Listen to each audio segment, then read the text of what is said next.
Avec nous en studio, maître Frédéric Bérard, avocat constitutionnaliste, qu'il faut dire a chroniqué cet été avec notre collègue Denis Lévesque. Oui. Les auditeurs sont contents de te retrouver, Frédéric. Je suis content de les retrouver aussi. Oui, je vous lis le courriel de Qatar, une fidèle auditrice. Tout musulman sait que pour prier, il faut que le lieu s'y adonne, il faut que ce soit propre. Est-ce que la rue où on parque est propre? Écrit-elle, la réponse non. Mais je réitère mon analyse. Legault surgit la carte de la laïcité quand rien ne va pour lui et on est dupe parce qu'on joue son jeu. Vous savez quoi? Je lui suggère que le Québec n'accueille plus les musulmans. Il a bien des pouvoirs en immigration. Je suis fatigué que le clou sur lequel on tape est toujours celui des musulmans et je suis fatigué de me voir entouré d'ignorants. Ceux qui ne distinguent pas entre musulmans et islamistes, l'ignorance en 2025 fait des ravages au Québec. Voilà. Alors, Frédéric, sur le plan, il y a la politique et il y a l'aspect juridique de l'intention confirmée par M. Legault. Est-ce qu'il va se buter à une levée de bouclier sur le plan juridique? Ben c'est sûr. C'est une vraie blague, cette histoire-là. Puis, vous l'avez dit d'entrée de jeu tout à l'heure, là, je vous écoutais. Il y a des auditeurs qui l'ont mentionné aussi. Là, c'est un piège à con. Là, puis je m'explique pourquoi. La prière de rue, elle est déjà en quelque sorte interdite. Pourquoi? Parce que tu peux pas bloquer le trafic comme ça en faisant une prière, en te mettant à genoux, en faisant danse du bacon ou peu importe. Tu n'as pas le droit de faire ça.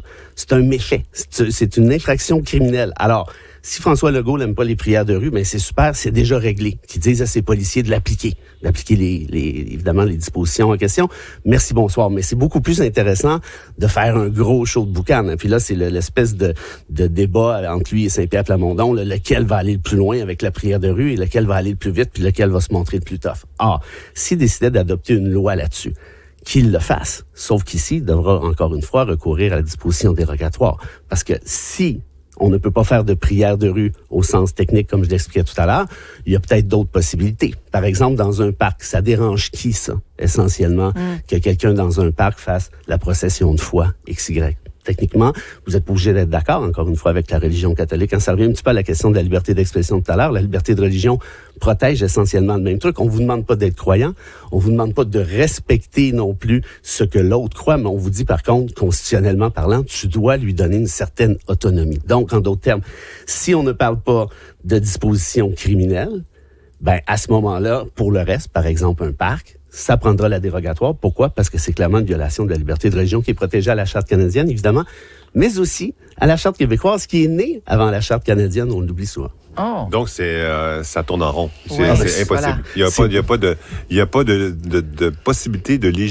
légiférer entre les deux exemples que tu donnes, c'est-à-dire ce qui est protégé par la Charte, puis ce qui est interdit par les municipalités. Ben, voilà. Si, par exemple, il légifère en disant prière de rue interdite, ben c'est déjà fait. C'est déjà le cas, donc c'est une perte de temps, à part le show politique. Et si on veut aller plus loin que ça, en d'autres termes, une prière qui ne porte pas atteinte à la sécurité publique, à la sécurité tout court, là, à ce moment-là, c'est une violation fort potentiellement à la liberté de religion qui devrait être invalidée par le pouvoir judiciaire, à moins qu'on recourt à la disposition dérogatoire, ce qui ne me surprendrait pas. Un auditeur qui nous écrit « Je suis musulman et je suis totalement contre la prière dans les rues. En France, pendant les prières du vendeur, il y a des rues complètement barrées, sans autorisation. Le problème, c'est que un vendredi, tu as 20 personnes qui prient à l'extérieur et un autre vendredi, tu te ramasses avec 200-300 personnes. » Mais tu vois, là-dessus, au Québec, tu peux pas faire ça. Et c'est arrivé, à ce que je sache, à 2 reprises, vous l'aviez mentionné tout à l'heure, il y avait eu une manifestation pro-Palestine, peut-être en février dernier, quelque chose comme ça. Et ça a été une prière de rue spontanée, qui n'était pas nécessairement organisée, de ce que j'ai compris.